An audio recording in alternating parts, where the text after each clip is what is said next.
3.1혁명 101주년 기념 인문학 강의 시간입니다. 지난주 기억나십니까? 을미사변. 어땠어요? 한솔이 봤어, 을미사변? 좀 보란 말이야, 이놈아. 그래, 이게 지금 이어지는 거야. 지금 시리즈물이야. 예, 지금 제가 여러 성도님들께 연락해 드려보고 반응 들어보니까 다들 많이 분노하시더라고요. 을미사변에서. 그리고, 역사가 현실에 이렇게 중요하구나를 많이 깨닫고 계신다고 합니다. 오늘은 그 이후의 이야기들입니다. 그래서 학교에서 가르치지 않는 일본 침략기 2. 1은 을미사변이었고요. 2는 오늘 뭔지 한번 보셔요.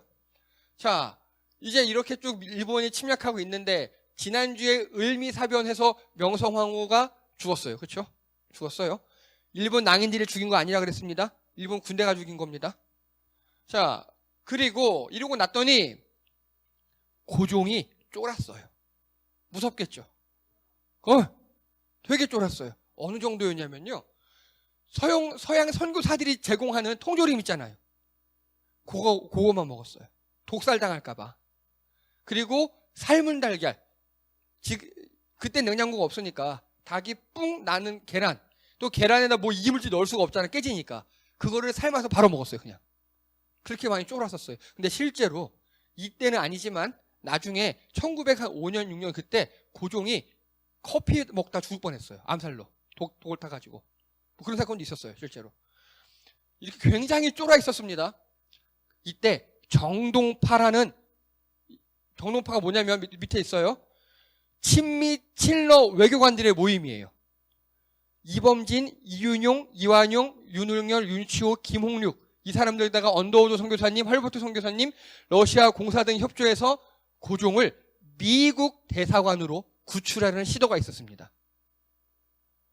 여러분, 이 사람 이완용 아시죠? 맞아요. 우리가 아는 그 이완용이에요. 근데 지금은 친러파예요. 지금은. 왜 이럴까요? 예? 이완용은요, 일본을 좋아하는 사람이 아니에요. 힘센 데 붙는 사람이에요. 이런 사람을 뭐라고 하죠? 맞는데 기회주의자라고 합니다. 저희 옛날에 인문학 강의 시간에 있어요. 그냥 힘센 데 붙고 내 이익이 되는 데 붙는 거예요. 관념, 민족의식, 철학 1도 없어요, 이 사람은. 자, 그래서 미국 대사관으로 구출하려고 시도를 합니다. 웃기지 않습니까? 우리나라 경복궁에 있는 고종이 구출을 하려고 그래요. 미국 대사관으로. 탈출하려고. 왜냐? 다 죽었거든요. 다. 자기를 지켜줄 사람들. 누가 죽였어요? 고종이 죽였어요. 고종이. 기억나시죠? 예. 이모군란을 통해서 수도방위군 없애버리고, 뭐 없애버리고, 이런 식이었어요. 다. 자, 근데요. 안경수의 밀고로 발각돼서 실패합니다. 여러분, 안경수 기억나십니까? 좋아. 이게 바로 경복궁 습격 사건 그림이죠. 일본에서 그린 거예요. 일본에서 그린 기록화예요. 근데 여기 보면은 조선놈 하나 보이죠? 안경수예요. 친일 매국노입니다. 이 인간이 또 지랄을 한 겁니다. 일본에 가서 저기 우리 고종 또 도망간대요 하고 일러버린 거예요. 여러분, 친일파를 처단하지 못하면 이런 꼴을 당합니다. 매국노를 처단하지 못하면 이런 꼴을 당해요. 그래서 고종이 또 붙잡혀서 경복궁에 거의 연금되다시피 합니다. 왜냐하면 경복궁을 지키는 시위대들 있잖아요. 시위대라고 불리는 방위군들 다 이제 일본군 밑에 있는 애들이거든요. 관료들도 다 친일 관료들이고 경복궁에 거의 감금되다시피 합니다. 이제. 그래서 여러분, 매국노를 처단하지 못하면 이런 꼴을 계속 당합니다. 이들은 변하지 않거든요. 자, 이거를 춘생문 사건이라고 합니다. 들어보셨나요? 춘생문 사건? 미국 공사관으로 고종이 도주하려 했었다. 처음 들어보죠? 이런 사건이 있었어요. 전 이게 되게 아쉬워요. 되게 아쉬워. 이게 성공했더라면 하는 생각이 듭니다. 이게 성공했더라면. 왠지 나중에 계속 말씀드릴게요. 이걸 춘생문 사건이라고 합니다. 그런데 자, 이 사람이 누구냐면요. 샤를 드골 프랑스 대통령이에요. 뭐라 그랬냐? 프랑스가 다시 외세의 지배를 받을지라도 또다시 민족 반역자가 나오는 일은 없을 것이다. 여러분, 프랑스가 나치에게 약 3년 정도 딱 지배를 받았어요. 딱 3년. 근데 3년 동안 지배를 받았는데 그동안에 우리말로 하면 친일 매국노 같은 애들이 많이 생긴 거예요. 프랑스 안에. 나치 부역자들이 막 생겨났어요. 그리고 3년 이후에 프랑스가 다시 수복을 했어요. 나치를. 수복한 다음에 한 일이 뭐냐? 이거 보세요. 나치 부역자 6,700여 명을 사형시켰어요. 이 드골 대통령이. 그리고요, 이게 중요합니다. 정치인, 언론인, 작가, 시인들은 가중처벌합니다. 왜요? 선동했거든요. 선동했어요, 사람들을. 나치 최고다! 하고 막, 나치 최고인, 나치가 최고예요! 하고 언론들이 막 써대고, 정치인들이 선동을 하고, 시인들, 작가들이 막 나치 최고라고 문학작품을 발표하고, 이렇게 해버린 거예요. 그래서, 이 나치 부역자들을 이 사람들은 가중처벌하고 약 6,700명을 죽이고 지금까지 한 8,000명을 죽였어요. 나치 부역자들을. 그리고 이 더해서 한 4만 명 이상을 징역에 보냈습니다. 그러니까 주변 사람들이 이러는 거예요. 야, 드골, 너 너무 심한 거 아니야? 너 너무 심해! 막 이렇게 얘기했어요. 그러니까 그때 드골이 한 말이 이겁니다. 왜 우리가 이렇게 확실히 반역자를 처단하냐면 프랑스가 힘이 없어서 외세의 지배를 받을 수는 있대요, 이제. 그럴 수 있겠죠. 하지만 또다시 민족 반역자가 나오는 일은 없을 것이다. 왜? 시범타로 이렇게 확실히 처단을 했으니까. 이게 필요한 거예요. 이 이유로 프랑스는요, 이렇게 확실히 나치 부역자를 처단한 다음에 어떤 정신이 프랑스의 기본 정신이 됩니다. 뭔지 아십니까? 관용. 현재 프랑스는요, 관용이 최고의 나라예요. 그러든 말든이에요. 그러니까 법을 지켰고 남에게 피해를 주지 않는다면 내가 뭐 팬티만 입고 일광욕을 하든 말든 뭐 내가 뭘 하든 말든 서로 다 관용하는 사회예요. 하지만 서로 관용은 하지만 선이 있어요. 민족 반역자에게는 관용이 없어요. 이해가 되십니까? 선을 다 정해서 그 선 밑에는 다 죽여요. 근데 그 위에는 한없이 관용한 게 현재 프랑스입니다. 즉 확실한 과거 역사 청산 없이 관용은 없습니다. 우리가 이걸 못했어요. 이걸 못해서 고종도 안경수한테 또 당했잖아요, 지금. 그쵸? 자, 이거 보십시오. 징벌적 손해배상이 뭔지 아십니까? 전 그래서 우리나라 언론을 죽도록 싫어합니다. 이게 뭔 소리냐면요, 간단하게 가짜뉴스 처벌법이에요. 가짜뉴스를 하잖아요. 가짜뉴스로 누군가 피해를 봐요. 그러면 그거에 대해서 뭐 3배, 5배, 10배 이렇게 처벌하겠다는 법을 만들었어요. 이거 보세요. 바로 지난주에요. 지난주에 공청회를 했어요. 근데 언론에서는요, 징벌적 손해배상 이렇게 법률 이름을 이야기해놔요. 우리 뭔지 모르잖아, 이거. 뭐 그렇죠. 여기에 가짜뉴스를 손해배상하겠다라는 그런 내용 전혀 없죠. 그게 주요 골자인데. 그리고 이 당은 또 그걸 반대해요. 제가 싫어하는 이 당은 그거를. 자, 근데 보십시오. 이게 정확한 명칭이에요. 가짜뉴스 보도 언론사 징벌적 손해배상제. 이렇게 해서 우리 국민들에게 여론조사를 했어요. 당연히 80%가 찬성하죠. 당연히. 근데 저 당은 또 저러고 있어요. 여러분, 가짜뉴스는요, 확실하게 없애버려야 합니다. 이걸 못 없앴기 때문에 프랑스는 우리가 이렇게 아파하는 거고요. 프랑스는 이걸 없애서 지금 그나마 괜찮은 겁니다. 자, 계속 진도 나갈게요. 그래서 이 춘생문 사건 때요, 이 아픔이 이거 실패했어요. 결국 실패했고, 이 이범진, 이윤용, 이완용, 윤웅열, 윤치호, 김홍륙 이 사람들은 춘생문 사건에 실패했으니까 뭐가 될까요? 그쵸? 영모죄가 됩니다. 영모죄. 일본이 뭐라 그랬냐면 왕을 빼돌렸대요 이렇게 하는 거예요. 일본이. 그래서 영모죄가 돼요. 그러니까 고종 입장에서는 이들이 고마울 거 아니에요. 야, 특별 사면 해버렸어요. 자, 일본이 뭐라 그랬게요? 안 된다고 못해요. 왕이니까. 그래? 그래. 그러면 봐. 왕을 빼돌리는 사람들도 영모죄인데 봐줬잖아. 그러면 왕비를 죽인 사람들도 봐줘야지. 이렇게 된 거예요. 그래서 을미사변, 시해범들도 이때 다 사면합니다. 이해가 되십니까? 이게 일본의 논리였어요. 봐봐요. 이 사람들은 공식적으로는 왕을 빼돌리려고 하는 영모죄잖아요. 이것도 봐줬으면 뭐 왕비 죽인 사람들도 봐줄 수 있겠지라고 일본 재판정에서 을미사변 시해범들을 다 풀어줍니다. 이건 고종이 정치력이 없는 거예요. 고종이 정치력이 없는 거예요. 공식적으로라도 이들은 죽였어야 했어요. 그래 이들 죽일 수 있어요. 이건 넘어갈게요. 또 다음에 설명이 있을 겁니다. 그리고 이제 일본에서 하는 일이에요. 을미사변 이후에 왕후를 폐위하게 합니다.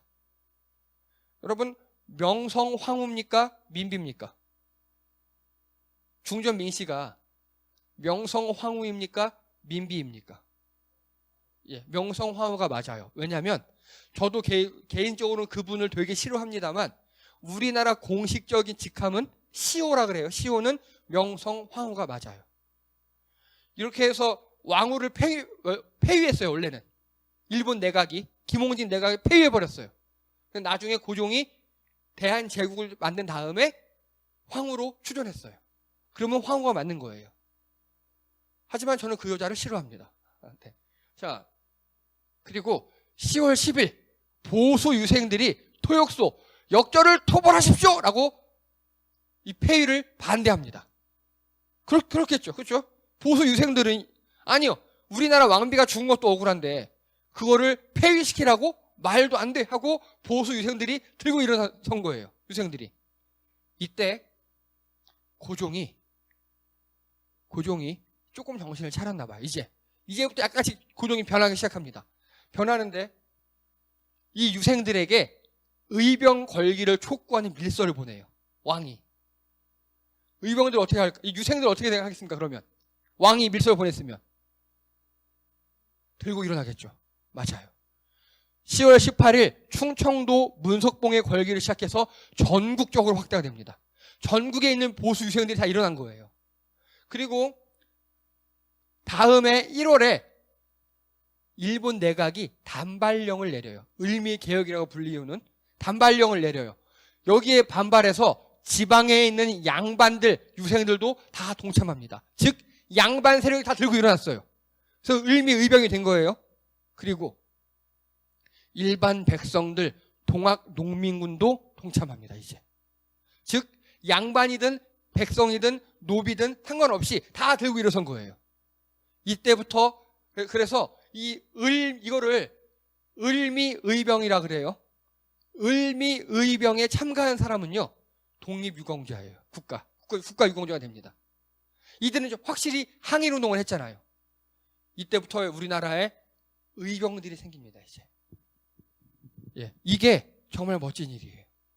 이게 멋진 일이에요. 의병들이 생기는데 이게 교과서에 나온 내용이에요. 교과서에 나온 우리나라 전국에 의병장들이 한 15명 이상이 생깁니다.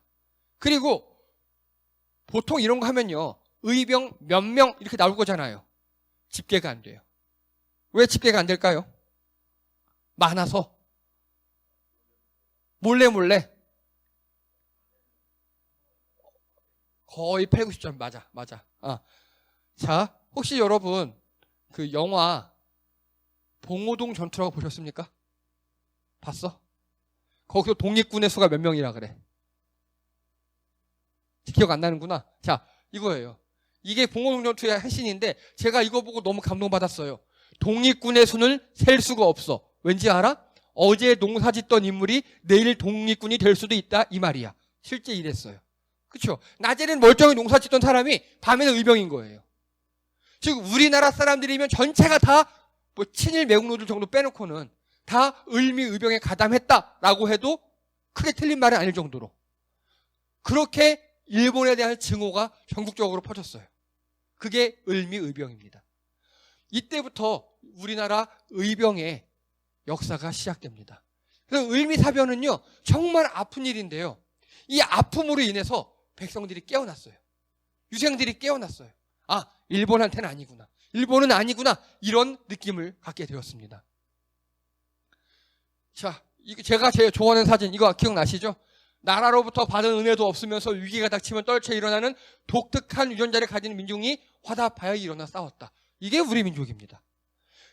그래서 일본이 이런 민족성을 깨기 위해서 거짓 선동을 합니다. 냄비 민족. 우리나라 민족 보고 냄비 근성이다. 그렇지 않아요. 일본인들이 가짜 심어놓은 거예요. 뭐 모래알이다. 아니에요. 일본인들이 심어놓은 거예요. 또 뭐 민중은 개, 돼지다. 아니에요. 다 그들이 심어놓은 겁니다. 실제 우리나라 민족성을 보면은 굉장합니다. 우리나라 위기 때 나타나잖아요. 요즘에 좀 코로나가 많아지긴 했습니다만 그래도 세계 최고로 우리가 잘 막고 있고요. 제일 잘 막고 있는 이유 중에 하나가 제가 말씀드렸죠. 국민성이라고. 마스크 잘하고 웬만하면 나라 정부의 통제를 잘 따르고 하는 그 국민성. 그게 우리나라 사람들입니다. 자, 96년 초에 전국에서 의병이 봉기하자 이를 진압하려고 조선군, 일본군 지방 파병합니다. 그리고 전국에서 산발적 전투가 일어나요. 전국이 다 전쟁터가 돼버렸어요. 그런데 중요한 거, 결코 이 조선군, 일본군이 승리하지 못했어요. 왜요? 어디서 의병이 일어났대요. 그래서 뭐 우리나라 군대 1000명을 파병했어. 의병이 없어. 다 농사 짓고 있는 거예요. 그냥 농민들만 있는 거예요. 그래? 하고 돌아가요. 돌아가면 또 의병이 일어나. 그러니까 의병과 일반인이 구분이 안 되는 거예요, 이제. 그리고요, 2월 11일 고종과 순종이 경복궁을 탈출하여 러시아 대사관으로 망명합니다. 이게 우리나라 의병이 이룬 거예요. 의병이 전국에서 일어나니까 이 조선군, 일본군이 다 지방으로 파견됐을 거 아니에요. 경복궁이 빈 거예요. 그때 고종과 순종이 러시아 대사관으로 망명합니다. 이걸 뭐라고 그러죠? 들어보셨죠? 아관파천이라고 합니다. 그런데 여기서 또 악마가 숨어 있습니다. 이거 되게 나쁜 말이에요. 아관파천. 쓰면 안 돼요. 자, 나중에 또 얘기할게요. 그리고 후에 김홍집 등 친일 매국노 관리들은요, 다 해산됐고 처형당했습니다. 누가 죽였게요? 민중들이 죽였어요.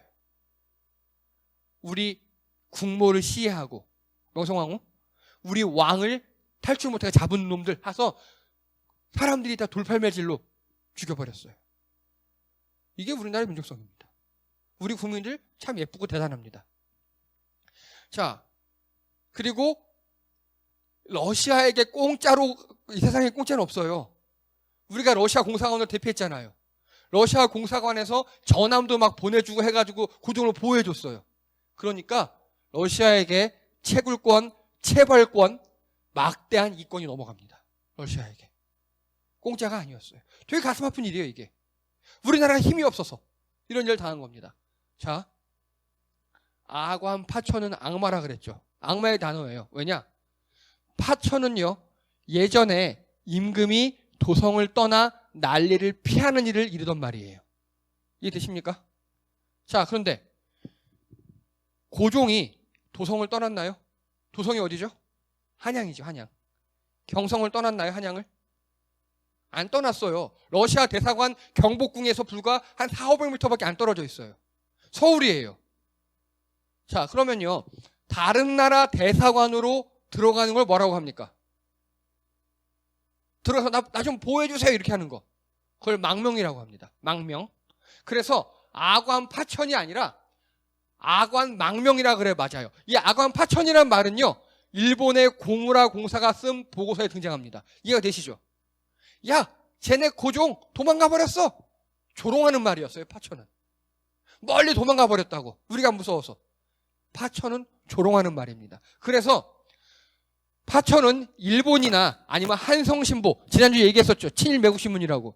아니면 친일파만 사용하는 모욕적인 단어였습니다.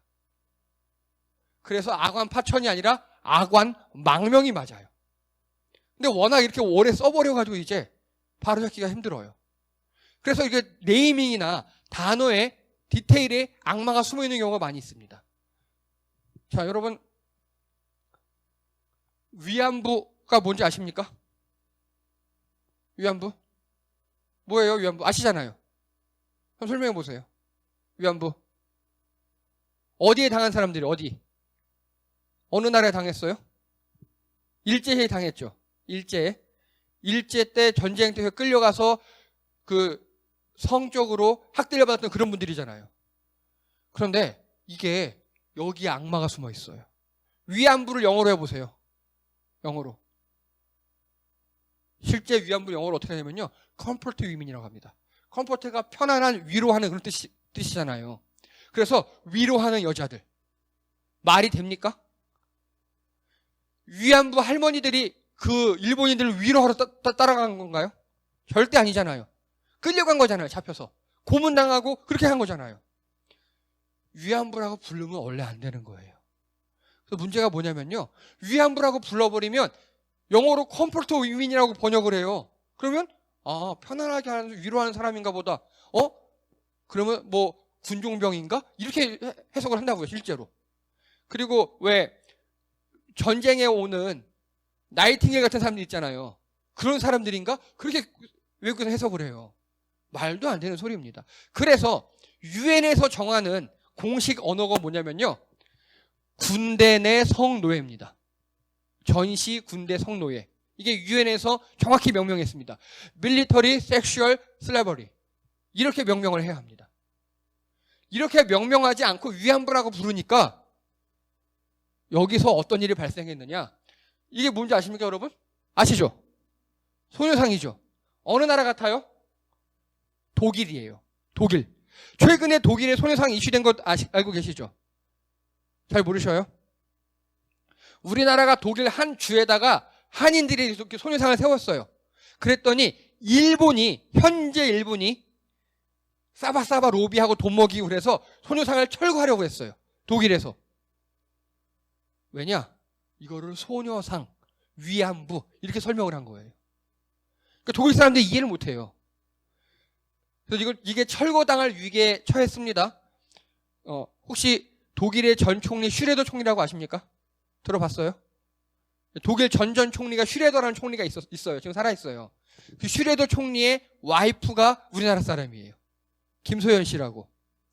그 사람이 한인회를 이끌고 있거든요. 한인회에서 조직적으로 홍보에 나섰어요. 이건 위안부 소녀상이 아니라 밀리터리 섹슈얼 슬라버리를 기리는 그런 비다. 그러니까 독일 사람들이 한 번에 이해해요. 왜? 독일은 똑같은 역사를 갖고 있잖아요. 전쟁 가해자, 하지만 독일은 사고한 역사를 갖고 있잖아요. 그러니까 이 소녀상을 지키자 하고 독일의 일반 시민들이 촛불 시위를 시작했어요. 우리도 전쟁 가해자였는데 어떻게 일본 놈들이 사과도 안 한 전쟁 가해자의 말을 듣고 이 피해자인 평화의 소녀상을 철거할 수 있느냐. 이건 말이 안 된다 하고 독일 일반 시민들이 일어났어요.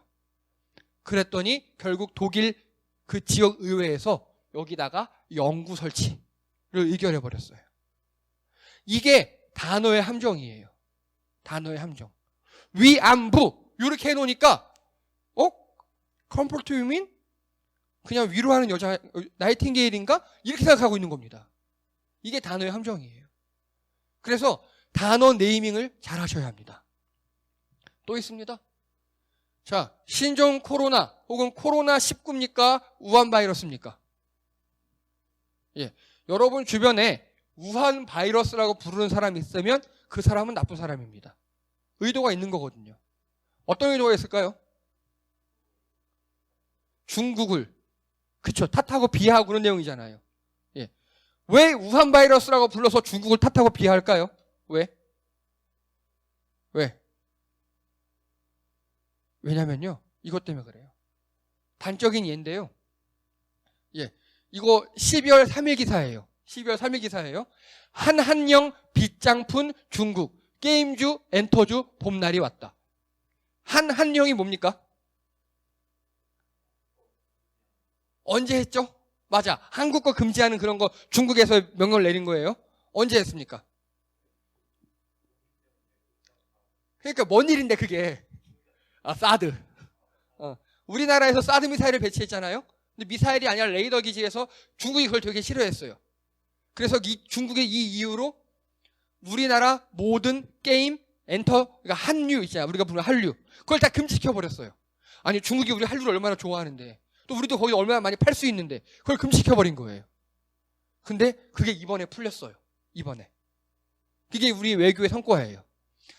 방역의 성과이고 우리나라가 이제는 선진국이 됐다는 소리입니다. 이게 풀렸어요. 즉, 왜냐하면 중국은 우리나라랑 바로 붙어 있잖아요. 접해 있고 세계 최대의 시장이잖아요. 우리나라가 경제가 성장하면 성장할수록 더욱더 중국과 가까워질 수밖에 없어요. 그게 싫은 거예요. 그게 싫어서 코로나 바이러스, 코로나19라고 하지 않아요. 우한 바이러스라 그래요. 그리고 요즘 인터넷 커뮤니티나 이런 데 보면은 중국을 비하하거나 비아냥거리는 글들이 굉장히 많아요. 이거 다 의도가 있는 글들입니다. 이게 네이밍에서 오는 거예요. 네이밍에서. 자, 그럼 이제 물어봅시다. 여기서요, 결국 러시아 대사관을 망명을 했잖아요. 그리고 저는요, 개인적으로 보기에 고종이 지금까지는 잘못했지만 다 자초했어요. 다 죽여버렸으니까 다. 자기를 지켜줄 사람들을 자초했지만 이 시기에서는 아관 망명은 굉장히 정치적으로 잘한 선택이에요. 그래서 일본이 다 물어갔어요. 일본 애들이. 그러니까 일본이 지금 큰일 났어. 일본이 우리나라를 먹고 싶은데 러시아가 우리나라를 다 옛날에 청나라가 우리나라를 보호했던 것처럼 우리나라가 거의 러시아 속국이 됐어요. 그래서 고종은 적극적 외교 정책의 결실이에요. 이이제이라고 들어보셨죠? 이이제이. 그쵸. 오랑캐를 오랑캐로 다스린다. 독을 독으로 다스린다. 그거잖아요. 러시아를 끌어들여서 일본을 무찌른 거예요. 이 당시에는 어쩔 수 없는 선택이에요. 이제는. 하지만 잘한 거예요. 나름. 근데 이때 일본 새끼들이 어떻게 했냐면요. 러시아에게 싸바싸바합니다. 야, 조선 우리 39도선으로 갈라먹자. 이게 우리나라 분할의 시작입니다. 우리나라 결국 남북으로 분단됐죠. 이때부터 처음 아이디어가 나온 거예요. 나중에 일본이 패망한 다음에도 원래 39도선으로 하려고 그랬어요. 옛날에 기억납니까? 설명했던 거? 원래 39도선 분할로 하려고 그랬는데 미국의 멍청한 장군 새끼 하나가 39보다는 38이 어감이 좋다. 38도선으로 가는 거예요. 그래서 이때부터 일본은 우리나라를 분할할 생각을 합니다. 우리나라를. 자, 그리고요. 고종은요. 힘없는 나라의 서름을 뼈저리게 느꼈어요. 우리나라의 힘으로 일본을 무찌르는 것도 아니고 어떻게 외교한 것도 아니고 러시아를 끌어들여서 일본을 무찌른 거예요. 그 대가를 톡톡히 치렀어요. 채굴권, 체벌권 다 넘겼어요. 러시아에게. 자, 그럼 이제 질문합니다. 현재 미국과 중국이 엄청난 무역전쟁을 넘어서 이제는 감정정쟁까지 가고 있어요. 서로 막 비자 취소하고 무역 금지하고 막 그러고 있어요. 우린 어디에 서야 합니까? 우리는. 자, 이 영상을 보고 계신 여러분, 현재 미 중 간의 갈등은 정말 유사일에 아주 심해지고 있습니다. 우리는 어떻게 해야 할까요? 역사에서 배우시기 바랍니다. 고종 때는요, 힘이 없어서 더 센 사람에게 붙어야 했어요. 고종 때는. 근데 지금은 그렇지 않습니다. 지금은 우리나라가 힘이 있어요. 세계 어느 나라에도 꿀리지 않을 만큼 힘이 있어요. 그래서 지금 어떻게 하고 있느냐? 요 좀 전에 강경호 우리나라 외무부 장관하고 왕이 중국 외교부 장관하고 같이 하는 거 봤죠? 그렇게 중국과 미국이 우리나라에게 러브콜을 보내고 있는 상황이에요. 현재가. 미국이 우리나라에 연락을 먼저 해서 우리 잘 지내자. 니네 K방역 참 좋다더라. 우리 좀 도와줘. 이러고 있고. 또 중국은 RCEP이라 그래가지고요. 동아시아에 있는 나라들끼리 다자간 무역 협상을 하자고. 우리나라 꼭 들어와 달라고. 들어갔어요, 거기에. 일본도 들어갔고. 동남아시아, 중국에 다 들어왔어요. 그래서 거기를 통해서 우리나라가 현재 어마어마한 무역적 이득을 취할 예정입니다. 너무 잘 됐거든요, 그게. 언론이 그런 거 다루지 않아요. 그런데 또 미국은요, TPP라 그래가지고요, 태평양 연안 국가들끼리 우리 무역 잘해보자 하고 우리나라 보고 들어와달라 그랬어요. 아니, 우리는요, 이제는 우리나라가 많이 세졌기 때문에 어디 한 군데에 온전히 붙을 필요가 없어요. 이제는 제2가 필요 없고요. 이제 우리나라는요, 더 이익이 되는 데랑 껌껌이 엮으면 돼요. 무조건 미국 편, 무조건 중국 편, 이게 아니에요. 그게 멍청한 겁니다. 그게. 중국하고 하는 게 이익이 돼요? 중국하고 하면 돼요. 미국 하는 게 이익이 됩니까? 미국하고 하면 됩니다. 그리고 결국에 나중에는 일본하고도 잘 지내야 돼요. 일본하고도. 그건 우리가 더 세지고, 일본은 강자한테 약하거든요. 그래서 우리가 세지면 일본이 사과를 할 거예요, 아마. 역사적으로 막 사과하고 막 난리를 칠 겁니다.